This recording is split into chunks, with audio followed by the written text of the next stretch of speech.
Bandwidth provided by Recursive Squirrel Interactive. Visit them on the web at recursivesquirrel.com. Episode 610, The Dangers of Wi-Fi-Enabled Sex.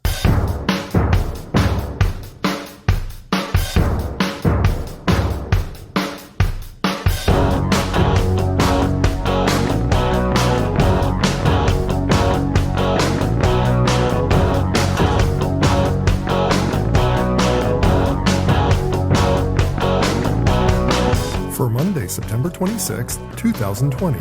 It's time for this week's edition of the BeanCast, a weekly discussion about the news and issues facing marketers today. I'm your host, Bob Norton.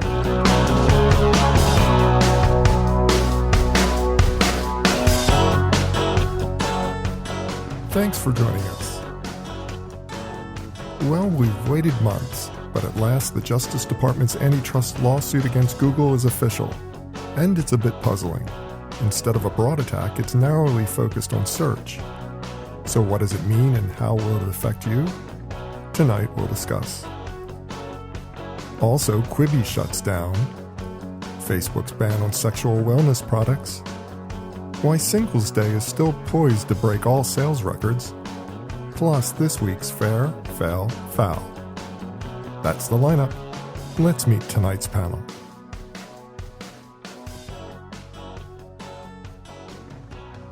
Thanks for joining us for this week's BeanCast. I'm Bob Norp, and with me on the panel for this evening, we start with the Chief Marketing Officer at AutoZen, word-of-mouth expert, Mr. Saul Colt. Saul, congratulations. You can actually talk about your new position now.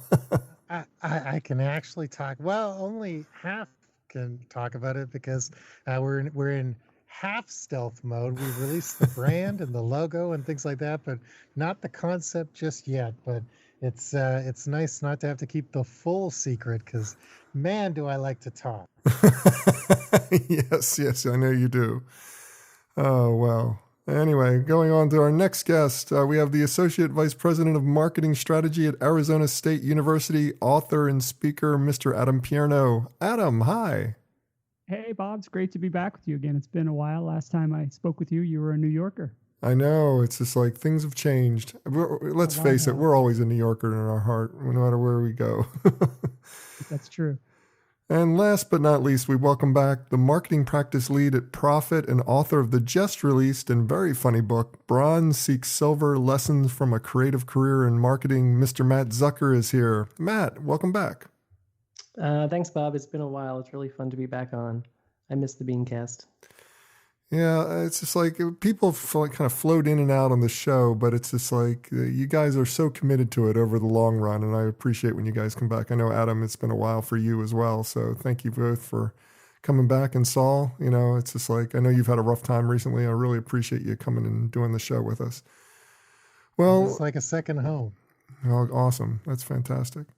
Well, let's just jump right into the topics, and we've got a big one to cover right off the bat. The long-expected U.S. Department of Justice lawsuit against Google dominated the headlines this week. It's really a complicated story.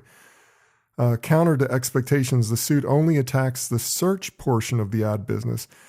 And my question to the group, and I'm just going to leave this open for anybody to kind of jump in on this, is this enough? I mean, is it enough for them to just go after the search business?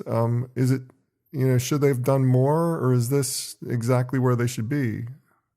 I'm not going to go into the full ramblings because this is all over the place, but there's so many interesting things about this. And, some of the things that popped in my mind is enough? Absolutely, it's not enough. What is the end goal here?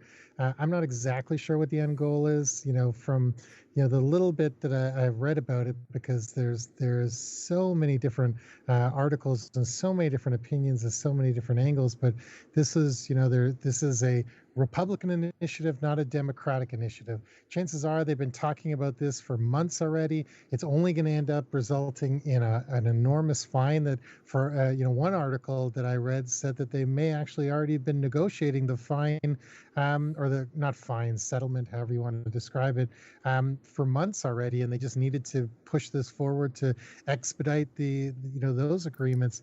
The confusing thing to me, though, is that it's not a true monopoly in the way that I think of monopolies, and I know there's a lot of different definitions for this, but for it to be a real monopoly, my understanding is people have to be losing in some way. The consumer side, either by higher cost or some sort of exclusivity, and those things don't actually fall into this category because the product is free. And yes, they're sort of nudging out their competitors through exclusive arrangements and stuff like that, but that's not really a monopoly, in my my imagination. Well, I agree. My bigger. I agree with you in heart and in spirit there, because it's just like, I don't know that they're necessarily a monopoly, but to say that nobody's getting hurt really ignores the fact that their customers are advertisers, and the advertisers are getting hurt a lot of times. It's not the end user who's ultimately being hurt by this, but their customers are. I think you could do some positives and some negatives. I mean, the positive is, the focus is, Google's given us great tools and stuff, and marketers can do better marketing because of it. The trick, the upside is that it hasn't left a lot of room for innovation budgets elsewhere. So there's a lot of places where a marketer might want to spend more money that they maybe can't because it's so focused on the duopoly. And, I went to this great presentation on social communities, the dark communities, at Advertising Week, and there's just this whole other world that's growing and powerful that don't get enough oxygen because of what Google and even Facebook suck up.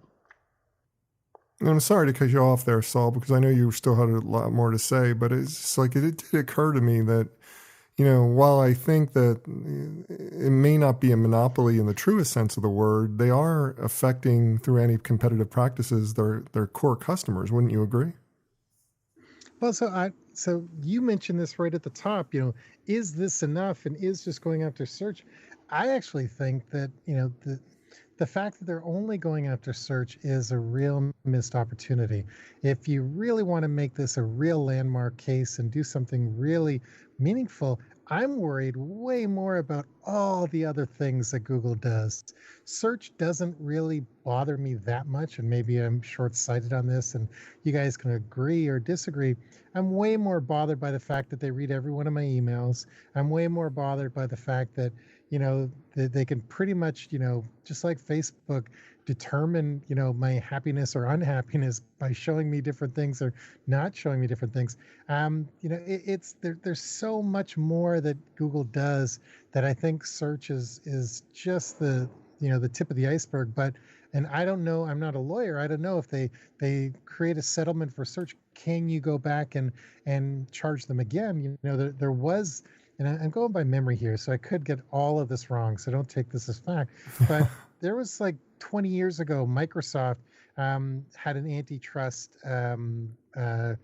case against them, and the reason that Microsoft was they settled because they were actually pushing all of Windows products on PCs and forcing people to use it. But Google, the way I read some of the articles, and I think it was a New York Times article that talked about DuckDuckGo and a couple other search engines that maybe no one's ever heard of, is they're not happy because Google is paying Apple $9 billion a year or something ridiculous to be the exclusive, but you can still change. So why aren't these companies spending whatever marketing budgets they have, educating people how to change the default, search setting on their iPhone, or change the things? Because these things are all available. Like, it's not, it's like, I'm no fan of Google, so I'm not, I'm sort of mostly playing devil's advocate, but I think Google is evil.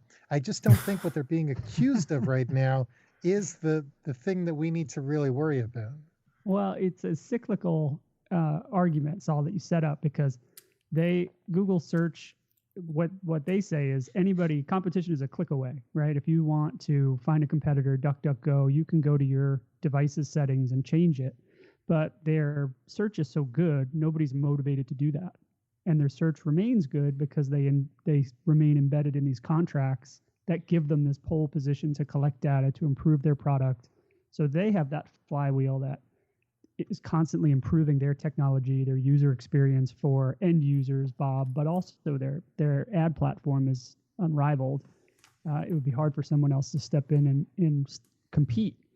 And the Microsoft case is the perfect example, Saul, because what ultimately undid them was not that they created a product that was so good that others couldn't create a rival browser, but it was the contracts that became burdensome to other operators or of other businesses. So it's not a monopoly in the way we think of AT&T and Ma Bell, but it is a monopoly in the sense that they have a domination over this vertical space, and nobody can get a foothold in to improve.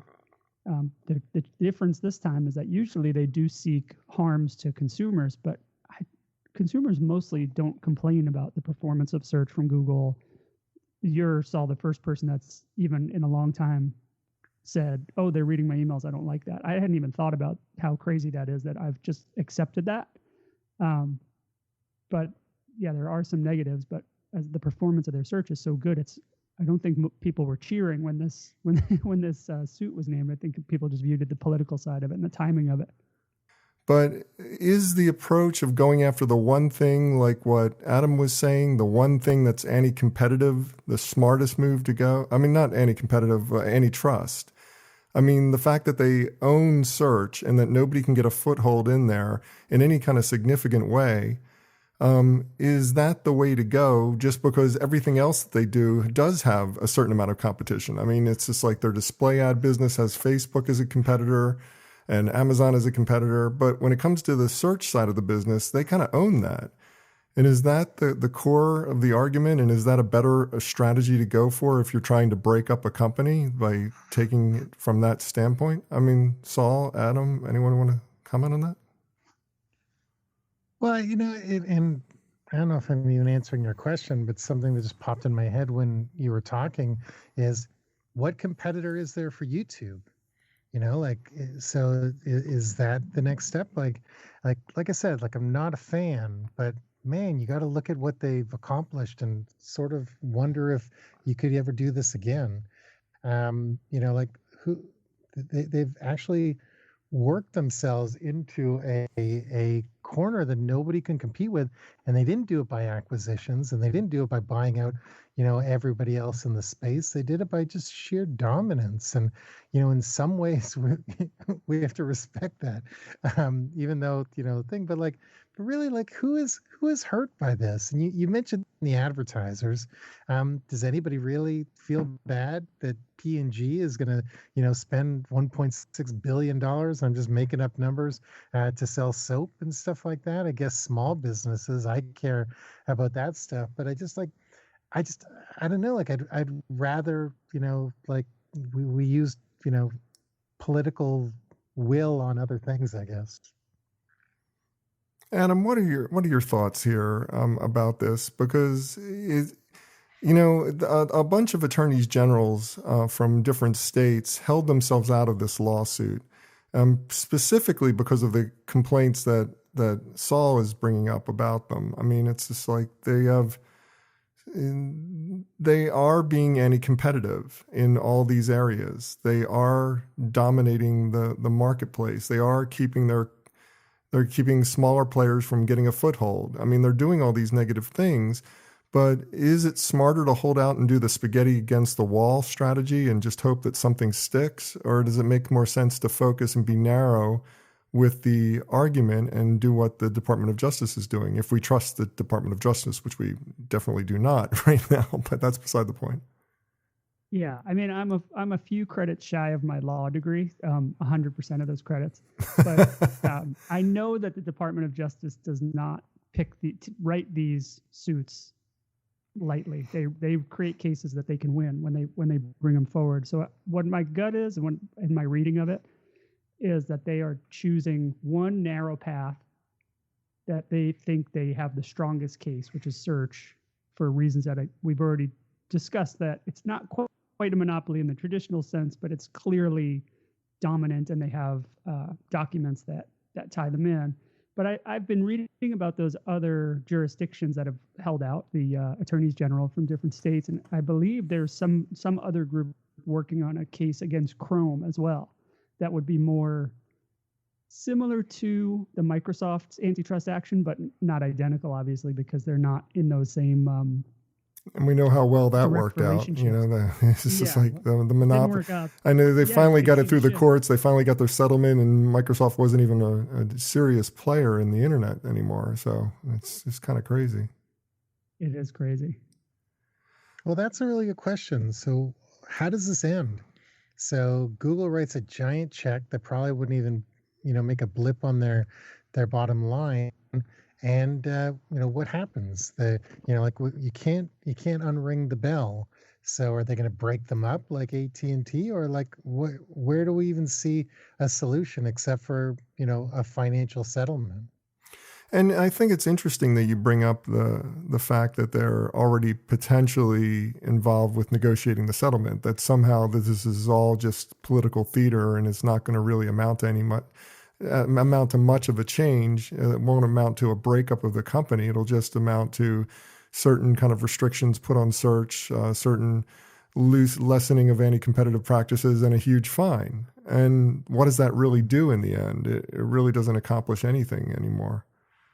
Well, how is this going to impact Google in the short term? I mean, maybe Matt could be the person to go with on this one. I mean, what's the impact to them in the short term? Are they going to lose business? Is this going to impact advertisers in any way? I mean, what are your thoughts? No, I mean, I think Google's so dominant. It's a part of every media plan. It's a part of, if you're creating any content, it's the Google algorithm you have to worry about. I think what Google and every marketer has to think about is where search is going, right? It's not necessarily going to stay the same way with the rise of voice, with app search, with even, terrible podcast search. Search probably will change at some point. So every marketer, including Google, has got to start to think about where that game is going to go, regardless of how this ends up. And who's going to win in the end? I mean, is Saul, is your prediction? I mean, you've given your prediction overall that somehow Google's going to come out on top. They're just going to pay the fine. It's all rigged right from the beginning. But does anybody have go ahead. I think Google's CEO, Sundar, he's going to grow conscience.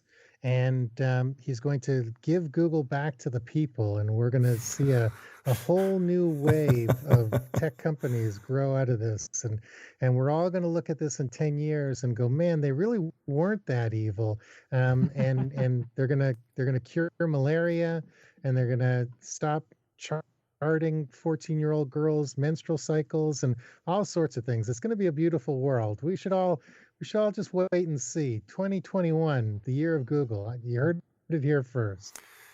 I'm going to call you Spalding Gray from now on. There's this great scene in David Byrne's film that I've brought up many times on the show before, True Stories. And there's this scene where he just does exactly that. I mean, it's just like he describes how the big company will shut off small companies and then will suck them all back up, and then will be a better world as a result of it. So interesting discussion. Well, the other big story this past week, the one that got a lot of attention and was kind of vexing to a lot of people, was the Quibi story. By one estimate, I saw Quibi spent close to $14 billion to fail in just about half a year. Now, the mobile streaming content business announced this week that they would shutter in December. So where did they go wrong? I mean, there's so many things, so many opinions out there about where they went wrong, but what are your thoughts? Where did they kind of drop the ball in trying to launch this service, or was it just purely a COVID, victim? So I think there's a couple things, and I was talking about this to my friend Megan today, and I read an article on Adweek, and Adweek gave 4 reasons why it failed, and I disagree with all their reasons, but for the sake of this conversation, I'll share them.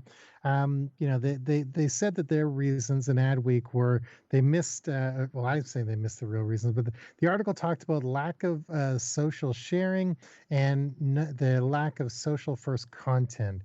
truth is, in my opinion, the reason that Quibi failed, there's three reasons that I haven't heard very many people mention yet. They marketed the delivery of the content more than the content. So they were all patting themselves on the back saying we're mobile only and you can only get it on your phone and thing, as if like anyone, like that isn't a reason to give somebody $8 a month or whatever they were charging. Reason number two, I thought that, they really missed the beat is, from what I heard, and I read a couple articles that said that the content creators were really hamstrung in how they could create content. There was a lot of oversight. There was a lot of meddling. There was too many notes. So I didn't use Quibi, so I can't comment on the quality of the content. But that's just something I read. But here's the thing that I really think hurt them a great deal. And and the last thing I think, before I get to the thing that really hurt them, Quibi was always more about Jeffrey Katzenberg and Meg Meg Whitman. Blanking on Whitman. Yeah, Meg blanking on her last name. Whitman. You knew it. Meg Whitman. I stepped on. I keep stepping on it. Anyways, it was more about Katzenberg and Meg than any of their piece of content. So like it wasn't about what they were offering. It was about who was building it. But the thing that really hurt them, excuse me. And not really hurt them, but I think COVID did hurt them a little bit because if you guys all know their solution, besides the fact that it was mobile first, what a dumb thing. They created only 10-minute blips of content for commuters. Well, COVID hit, nobody was commuting. People had all the time in the world. And they weren't only on their phone, they were sitting on their couches. They were binging tons of content. Like people weren't looking for Halloween size shows right now. They were looking to fill months of their time or days of their time. And I think that's where Quibi really missed the boat. So it was a lot about positioning the thing really wrong. The content, nothing jumped out at me. There's actually an American Apparel. There's an American Apparel documentary that they just announced like last week that kind of piqued my interest, but not enough to pay, for the subscription. But to watch, like Chrissy Teigen do a lawyer show. There's a million lawyer shows. Like Judge Judy is unintentionally funny. So that probably would have been more interesting than Chrissy Teigen trying to be doing a funny lawyer show or judge show. I just think, combination of bad timing, really, really, really poor positioning, and kind of like people don't want to just watch things on their phones. So they really guessed wrong on their distribution platform. The ads were terrible too. They didn't even really explain what it was. So you had to take a lot of things for granted. You knew it was some kind of video thing, right? And we all like video, but we didn't know what that was. We didn't know what we were going to get. And how were the ads? How are the ads terrible? Oh, tell me a little bit more about that. I mean, the ads I saw focused more on, it's this thing, you should check it out. It didn't actually explain to you what it was, like. Oh, you mean the ads for the service? Okay, I thought you were talking about the ad units that were displayed in the content. But yeah, right. The ads were abysmal at describing the product. That was really bad. Adam, I'm sorry, I stepped on top of you. What were you going to say? Adam, are you still there? Oh yeah, I am. Sorry, you just cut out for a second.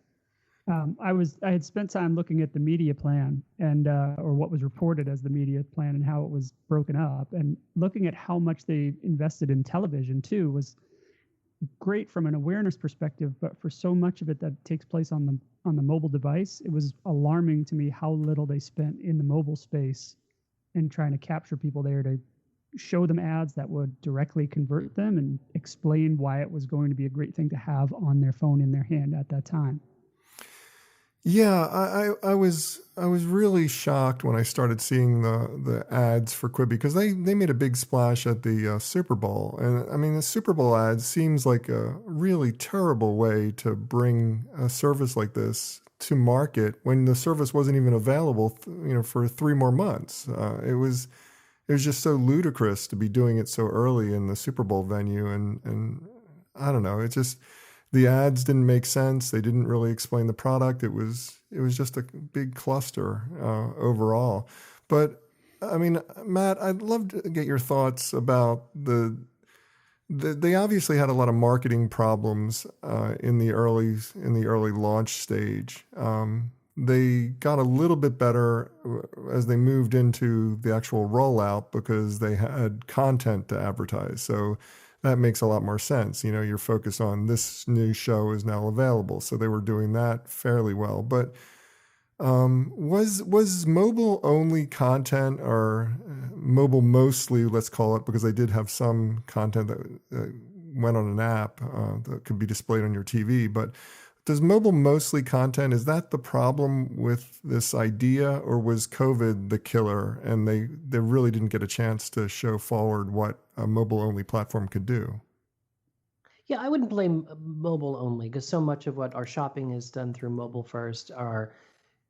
Everything is done through mobile first, even signing up for anything I think it brings up the whole issue of the short form, long form decision that we all go through. Like, it's one thing to do a short TikTok video that's entertaining or a short blog post, but if you're going to do narrative, do people really want short narrative? So I think the product problem goes back to, do people really want short films? And if they wanted short films, why don't we all watch the short film Oscars? We don't. We like it, we enjoy it, we appreciate it, but do we do it at scale?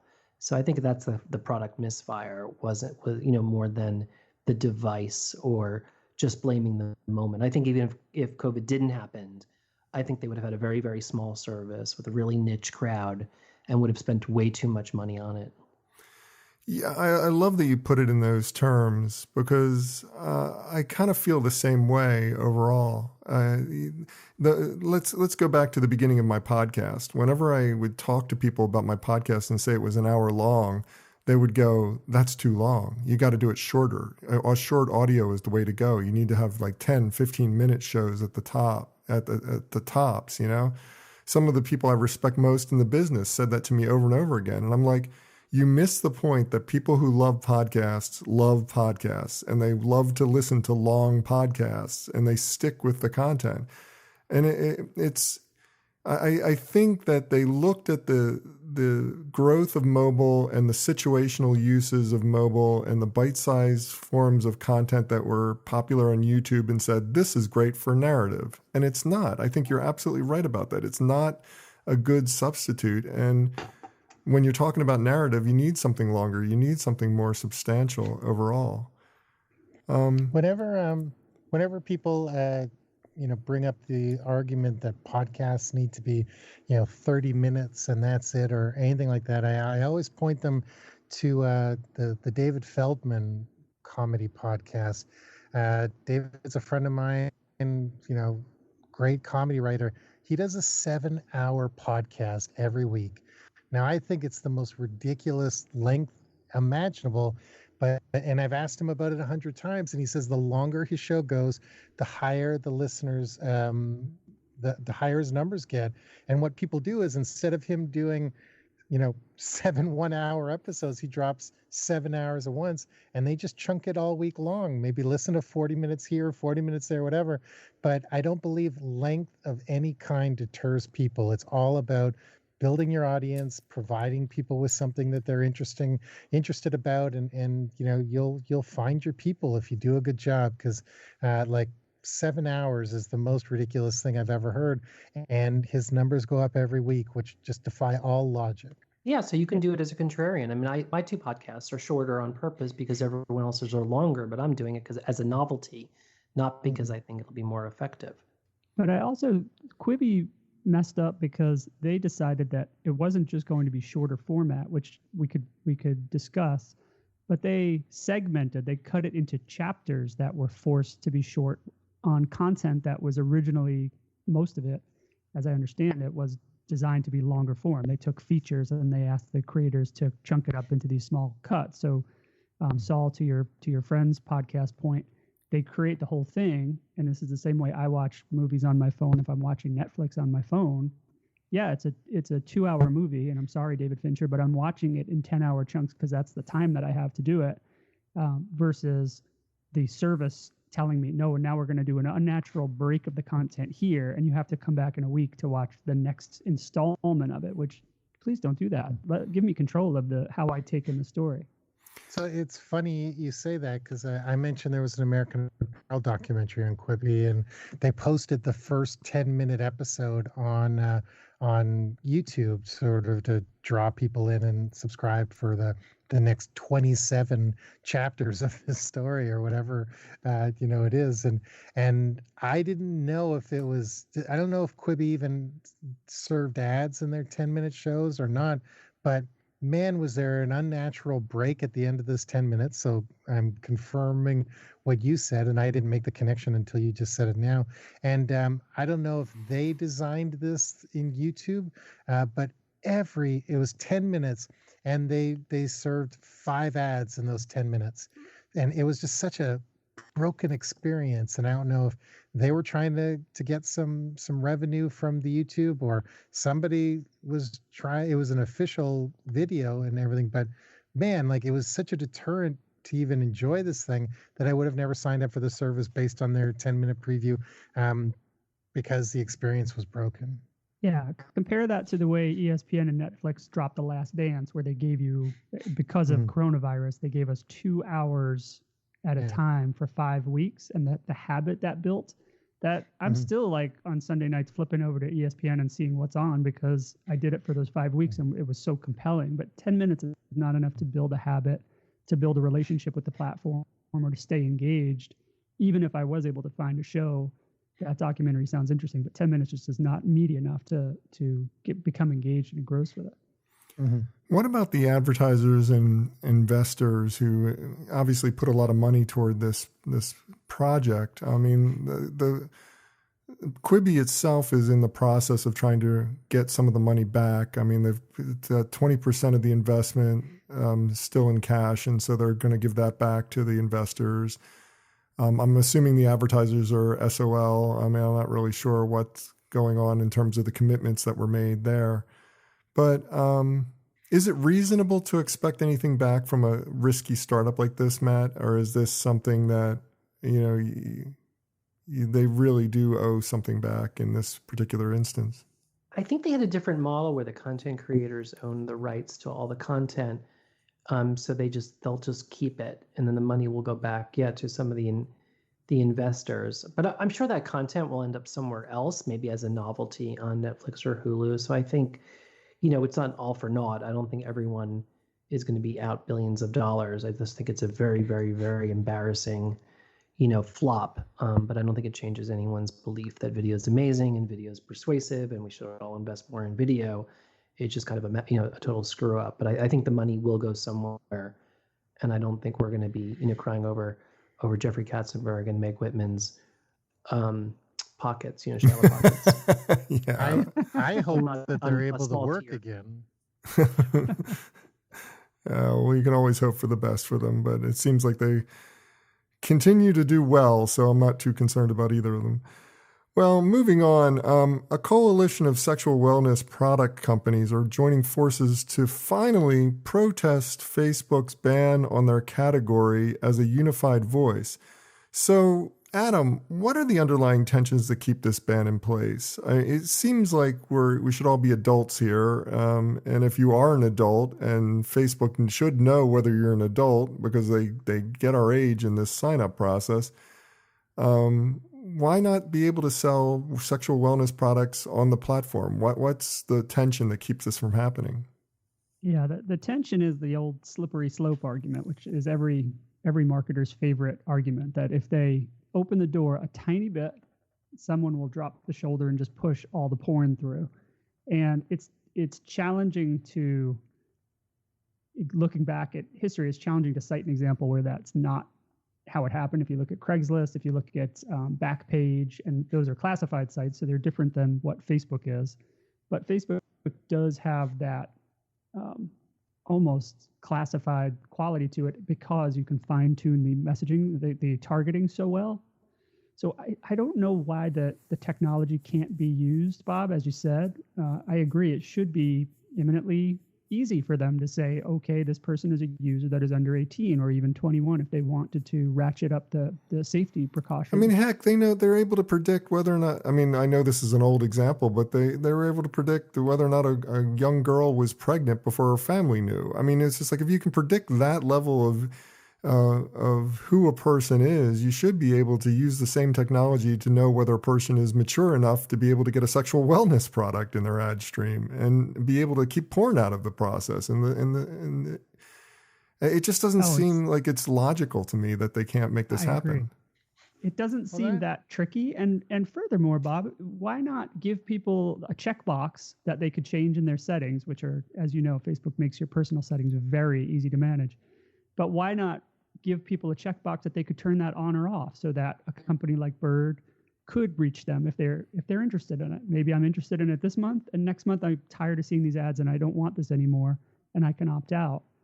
I ultimately, I believe they are trying to protect their users and they're trying to protect shareholders because they're concerned there may be an overwhelming tide of ads. But if you read their terms on adult ads, it's really about you may just talk about condoms as contraception, but you are not allowed to use any reference to pleasure or joy or really sex besides the mechanical form of intercourse and sexual congress. It's unusually written as if they really want to keep a wall up between this type of content and their user base, which on one level I understand, but on another level, you look around the internet and it's weird how sterile their ads are, their ad spaces.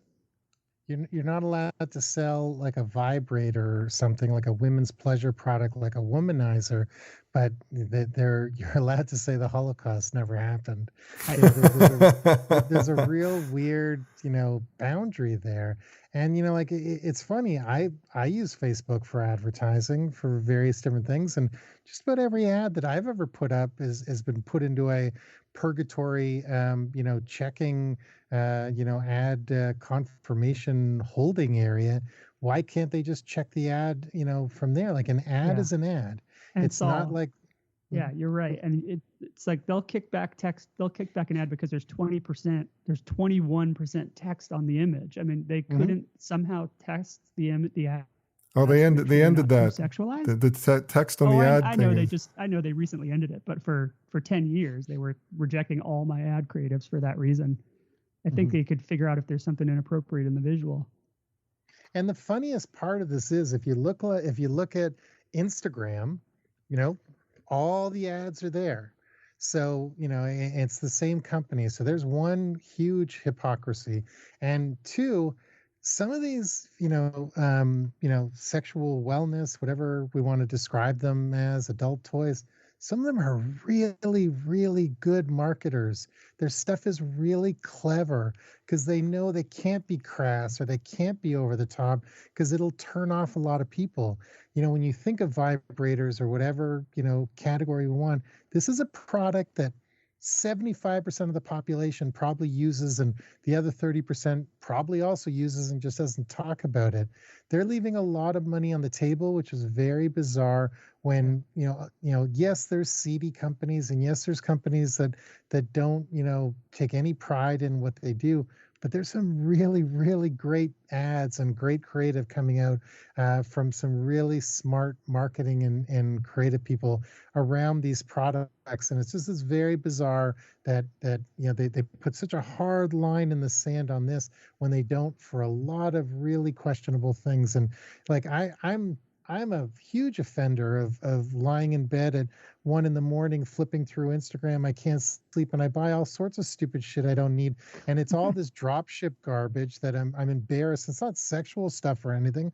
It's just really low quality garbage that they've allowed on the platform, but they won't allow something that's actually a well-made product and things just because it has a little taboo nature around it is very, it's a real head scratcher. But what if they allowed sexual wellness tools and those low quality drop shippers started shipping crap that people may put in their body that may cause different problems? Or you've read stories about what do they call it, dildonics, that go awry. They've been hacked or whatever's happened with sex toys that are connected to the internet. Right. So what Anyone if who you were to puts buy anything those? inside of them that's Wi-Fi enabled, right then they're like, it's a little strange. But What Yeah, are you so like guys a slippery seeing? slope. You see what I What are you see what I guys mean? seeing online? I only see like folding desk ads and lighting cameras for Zoom calls. well, you Just for go to researching Google this and conversation, Matt. go to Google and enter the word stepsister, and you'll get all sorts of different ads. Well, Saul, you made a good point about the difference between Instagram and Facebook, and I wonder if that's just segmentation on their part, that they said that the Instagram user is this type and they're prepared for this type of ad, and the Facebook user we want to keep as a place where families are connecting and keep that somewhat safe for those people so that they can share QAnon conspiracies and no sex talk. Yeah. And So it's go to Instagram to get your pleasure devices, and go to Facebook to get your full floor length leather duster jackets and things like that. Get radicalized over at Facebook. Yeah. That's correct. Yeah. for me, I look at it and I go, Facebook itself has a problem in that if they open up this door, it's not that the porn gets in there, because there's ways to keep that out. If they don't want to have porn, but they're willing to have sexual wellness products, that's one thing. But the sexual wellness product category is kind of broad, and it has a lot of different players in there. Is that the core of the problem, Matt? That it's they've got on one side, you get the birds of the world, which are doing phenomenal advertising. It's very clever. You've got a lot of female-run businesses that are doing amazing things in this category. And then on the other side of the equation is the people who are largely distributing their product through the corner sex shop, that's really low quality, for pretty, I don't know how to say it, but just crude in the way that they market their materials. Is that the problem, that if they open it up for one part of the category, they have to open it up for all the category? I think what's different online is, like, remember in magazines, a publisher could put the cheaper ads or the crap ads in the back section and stuff like that too, with less of a filter. And if they were ugly ads, I don't know if they curated based on product, or probably rejected some. But online it's a little trickier to do that too, where every ad unit is almost equal in some way, except for like day part or targeting. So I think it's just a different issue. I think the tools to filter or control or curate a little bit are different, with an algorithm and with it programmatic. Well, I wish them the best of luck. I mean, some of the people who have been on this show, I did a show on sexual wellness products, I guess about a couple of years ago now, a year and a half ago. And, it's an interesting category. It's really fascinating what's going on in there. And I wish them the best. I hope they manage to get Facebook to relent on this. Well, we're going to wrap up and we're going to talk about Singles Day now, because unlike the nebulous Prime Day results and uncertain expectations for Black Friday, Singles Day vendors are confidently predicting that they will break all sales records in this year of much uncertainty. So, Matt, what sets this largely Chinese event apart? I mean, obviously, Singles Day is a very Chinese holiday. It celebrates the singles of the world, the people who aren't married, because they have so many single guys over there who have disposable cash to spend. So what sets the Chinese event apart? What do you think? Yeah, it's really, really different. And really, to understand it, what I did is I went and spoke to a few of my colleagues in Shanghai and Hong Kong to really kind of understand it. And the 3 to 4 things that really stand out from them to me were, one is there's a big schedule change this year. So there's actually 2 waves. So there's a whole pre-selling and then a pre-warming up and then the big event on 11/11. And 11/11 is special because it's a series of singles, right? That's why they chose that date. And of course, what this does is push up activity and momentum. But the second thing that's kind of interesting, I thought, is that, Singles Day has this ability to streamline discovery to engagement to purchase in as few steps as possible. And a lot of that is because of the way they use influencers. And outside of Asia, we don't do that, or we use influencers, but it's kind of cumbersome. So Instagram and YouTube are making ways, they're trying to do things with Shoppable, capabilities, but compared to Amazon's Prime Day, I mean, the merchandising and influencer-led way that happens on Singles Day is really completely a world different. I mean, Justin Lee, that lipstick king, right? He sold like $500 million in one night. So you can imagine this year's going to be bigger too. And then the last difference I would say is the categories.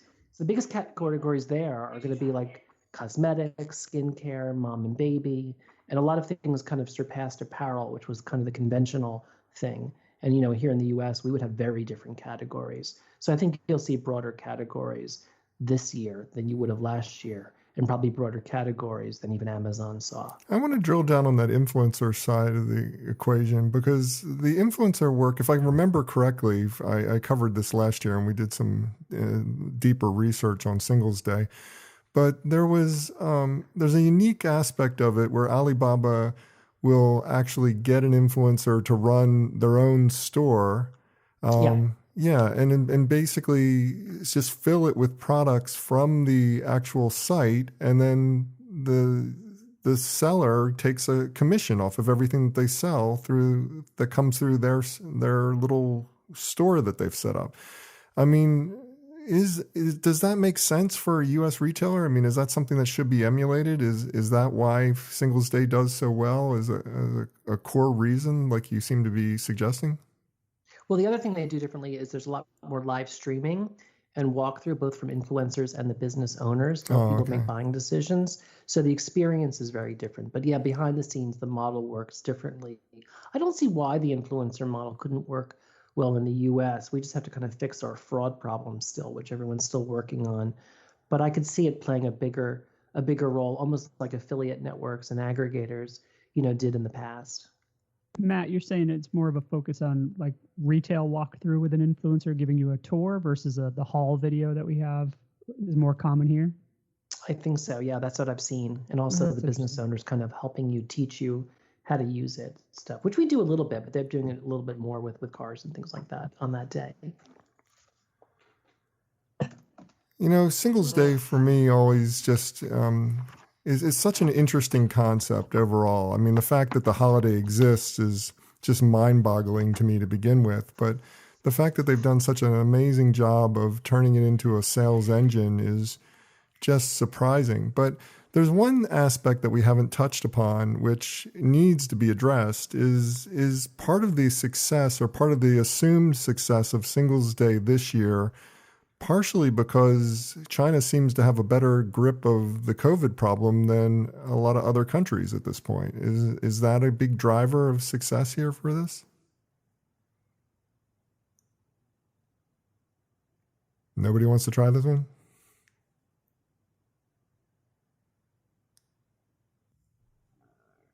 Is everybody still here? I'm still here. I'm just bored by this topic. I just don't know enough about it to speak about. I ran out of answers. Well, I guess we're out to show up here. I'll patch in Shanghai. Hold on. I've read about the optimism and this feeling that they've moved past it, that the citizens of China feel like, oh, that's in the past. They see it as a COVID situation as in their rearview mirror, which for us here in the States is, I can't imagine it. That sounds crazy to me. How could that be that way there when what we're dealing with here? But I guess it is. And if we were in that mind space here, I think I would be partying. I'm married. I wouldn't celebrate Singles Day necessarily, but I would probably be going out and buying in just about anything else that was put in front of me, or celebrating however I could. So if they truly do feel that way, then you can make the case, and I could see the projections of a booming sales period. But part of me being skeptical of the way some countries communicate about their success against this virus and other challenges, I'm half wondering, is that true? Do the citizens really feel that way, or is the government projecting that?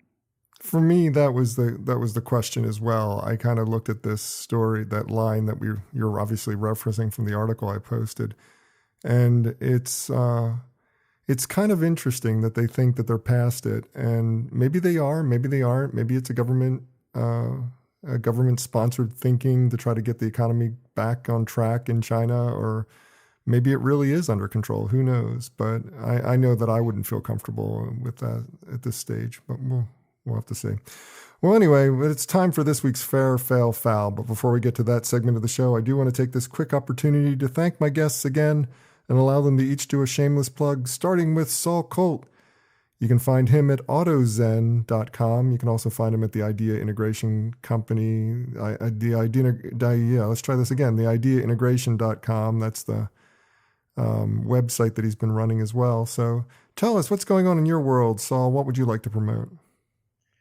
So it feels like for 5 years I've been coming on the show, always saying next time I'm on, I can actually tell you about something cool. Well, as Bob was so kind to lead the show with, we are very, very close to launching AutoZen, and it is something very cool, very unique, very different. I hope you guys will at least give me the courtesy of wowing you at least once we pull the curtain back. But if you go to autozen.com right now, while you're waiting to find out what the concept actually is, all we're saying is that we remove one of the biggest stresses of owning a car. I've actually created a 37-minute long guided meditation for you to not only whisk away your stress of owning a car, but really just the stress of everything that's going on in the world now. So if you need something to kick back and relax a little bit, go download our guided meditation while you're waiting to find out what the company's all about. And Bob, thank you. Thank you so much for always having me on the show. It means a lot to me, and it's a real honor to be on tonight. So thank you. Awesome. Yeah, thank you very much. And I appreciate you coming on the show as much as you do.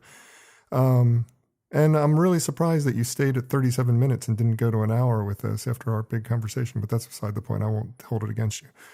Next up, we have Adam Pierno. You can find him at asu.edu. That's the home of Arizona State University, where he is an associate vice president of marketing strategy. Tell me, Adam, what would you like to promote? Thank you so much, Bob. If you go to asu.edu, you will most certainly not find me. It's such a sprawling site. But if you go to adampierno.com, you will find me. And I am currently doing a lot of speaking and a lot of remote engagements as leading group sessions and leading brand strategy for brands of all shapes and sizes. So if you heard something interesting that I said today, or if you've read Specific or Underthink It, either of my 2 books, you can find more about how to work with me there and hear more of how I think. Yeah, and it's just like his stuff is great. You really should check him out.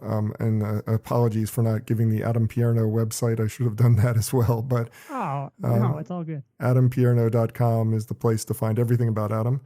Last but not least, Matt Zucker. You can find him at Profit.com. Also does a podcast called Cityit, which is available out there as well. And he has a new book, and I'm going to let him take over. What would you like to promote, Matt?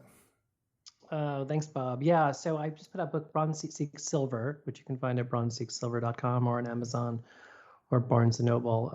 And it's about my career. It's about my career in marketing and about 30 years working for agencies, very early digital.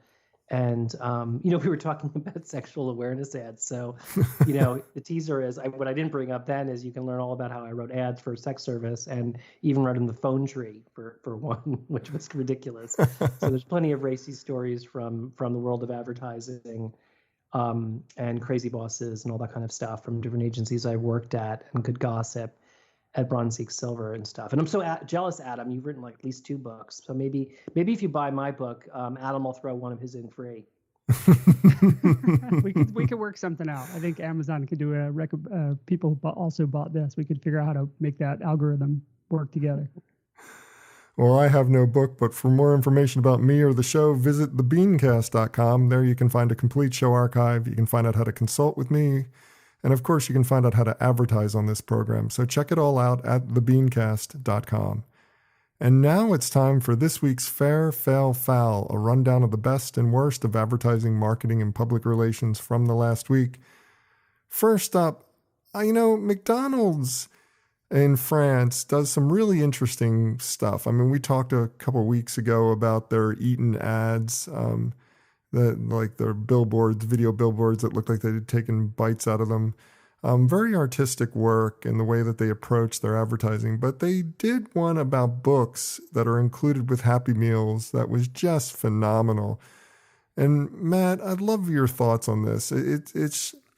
I watch this ad, and the marketer in me says, well, it's not talking about the product. It's not getting that out there. It's not, working effectively at trying to push McDonald's. But it really did in the end. It was such a beautiful, compelling ad that I can see why it would actually do the brand great benefit. Oh, yeah. I mean, the French market of advertising has never exactly been about the product per se, but we're in a period where brands are making stances and showing their best light out there. So I think this is just a world where this is going to be completely normal to advocate for things you believe in, and really in a time of darkness build a little bit of light. And it will be a halo on the master brand, and it will be a halo on the product. And we know what a Happy Meal is, and it's a croissant. It's a croissant. Yeah. Plus, they're not allowed to say happy or meal together in a sentence. They have to figure out a way to talk about the product with a smile in a way that does build brand equity in places where they have those challenges. That's interesting. So, I thought it was really brilliant and maybe it's a cultural thing, and I'm just used to brash North American marketing and advertising, but I've never seen anybody make a commercial about the toy and not the product when it comes to kids marketing and things like that. Like, there was no mention of product, yet at the end of it, when the arches did go, you're like, oh yeah, of course, that makes perfect sense. Like, it was the most unbranded, unlikely McDonald's ad that was also literally the most McDonald's ad I've ever seen. Like, it was brilliant. It was like, hats off. Yeah, really, really great work. Now, the fail of the week goes to NBA 2K because they started to put unskippable in-game ads back into the game. Players aren't too happy about this. I'd love your thoughts on this, Saul. I mean, unskippable ads never make a lot of sense, but I mean, in the context of doing a video game like NBA 2K, it's trying to emulate the experience of watching a game on TV to begin with. So if you put ads running in load screens, it's kind of like a natural experience. It's part of the experience that they're trying to recreate. So I don't really see this as being a problem, but it's obviously something that irritated a lot of their fans overall. So it is a fail in the end. So what do you think? So I'm going to speak for myself personally. I'm not a huge gamer, but I do love like sports games. So that's like, I have an Xbox, and the only thing I buy are, like, I literally play hockey, baseball, basketball, and football, and that's it. I don't get into the killing and all that stuff. And I gave up on 2K basketball, even though basketball was my favorite sport. I gave up on it around 2K18 because, yes, you would think if you're watching a game, you're watching a TV game, there's commercials and all this stuff. It is such a broken experience because when you're in a game, my expectation is to play basketball, and their expectation is to create this I don't even know what to call it. Simulation. It's like a simulation. It's like a simulation, but like, don't make me walk to my apartment. Don't make me walk to the Foot Locker. Every little thing was branded. I'm drinking Mountain Dew. I'm eating Reese's peanut butter cups. I'm doing all this stuff. And you get into these stories that are really cool. And in the year I was into it, it had Michael B. Jordan, the actor, not Michael Jordan, the basketball player. He was your best friend on your team. And you had all these, cutaway videos to watch, like these little movies. But after about 10 minutes, the movies get really boring and old, and it takes you 2 hours to play one game of basketball. It is a broken experience. At least for me, it was. Maybe I'm not the target audience, but I never bought a newer version because I was soured on the experience of the one I had. Yeah, it's kind of a case of art imitating life. If you watch the bubble games, especially in the playoffs, there were just these weird pauses that are not typical to an NBA game, where at the end of the game, they would almost every possession, they would pause and show a commercial that they would either cut to a 2-minute pod, or in the game they would slide the screen and they would have the players over at their benches while there was a small picture-in-picture ad. So it was following the same model. I wonder if they just got a little greedy, seeing how it was handled in the TV execution of it, of the live games. That would be interesting to get to the bottom of that. Well, the foul of the week I'm going to give to Google again. Google and Facebook, do you remember back when all this stuff about political ads was coming out, they both insisted that, political ads didn't amount to very much revenue for them. It wasn't really a big source of revenue. YouTube is pretty much proving that statement wrong right now, though, with over $139 million in political ads over the last month alone. Short-term gains are going to lead them to all kinds of bad juju in the end for this coming lawsuit, wouldn't you say, Adam? I mean, it seems like if you're acting like, you're not causing problems, but then you're, pretty much peppering your video platform with all the political ads that anybody can spend money on, it seems like they're just going to cause more problems for themselves down the line. It seems so, especially with how grisly a lot of the political ads are. It's not so much pro one guy or one gal, it's anti the other side or the other candidate. So the ads are so divisive. So from an experience standpoint, hopefully the targeting is good enough that you're only alienating 50% of the people that see it. But I think you're creating problems. Going back to our conversation on Facebook, I'd rather see well thought out ads for sexual wellness products than for political ads myself. I think I'd be comfortable with that. Sexual wellness products are indeed much more acceptable to me than watching anything that has Trump telling me that Kamala Harris is going to be evil for me. I don't know. It's just like, it's more wholesome for sure. There's this one ad that's running in Michigan where Kamala Harris will laugh maniacally in the background while they show all these terrible things that the Democrats are going to do to you, and it's just so filled with lies. It's pathetic. It's just so bad and hard to watch. I'm like ready for these ads to be done with. I know the ads are worse than ever. I miss mine. I felt like I was doing the Lord's work to be coming to a swing state to put my vote in, but it's just like I miss my New York State ad experience, which never had any political ads running because nobody was really in question about who was going to get elected.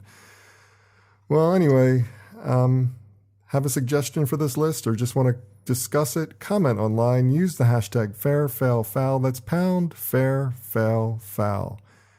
And don't forget to vote. All right, that does it for this week's show. If you'd like to subscribe to this podcast, visit our website at thebeancast.com and click on the subscribe link. If you're an Apple Podcast listener, we've also provided a direct link to our listing there, or just search for the BeanCast in the podcast directory on the Apple Podcasts app. And whichever podcast directory you use, when you subscribe, please leave us a review. Got a comment? Have a question? We'd love to hear from you. Just send your emails to beancast@gmail.com. Opening theme was performed by Joe Seibel. Closing theme by C-Jax. Thanks for listening. I'm Bob Norp. We'll be back again next week. Hope you'll join us then.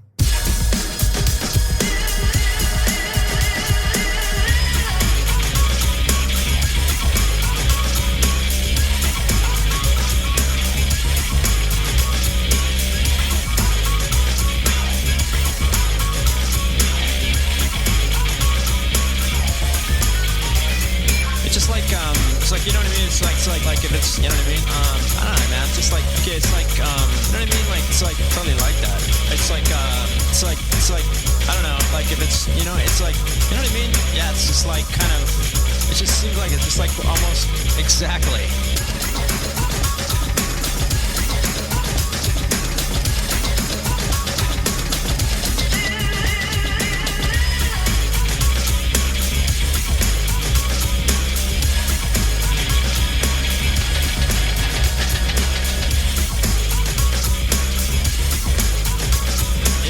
It's like exactly.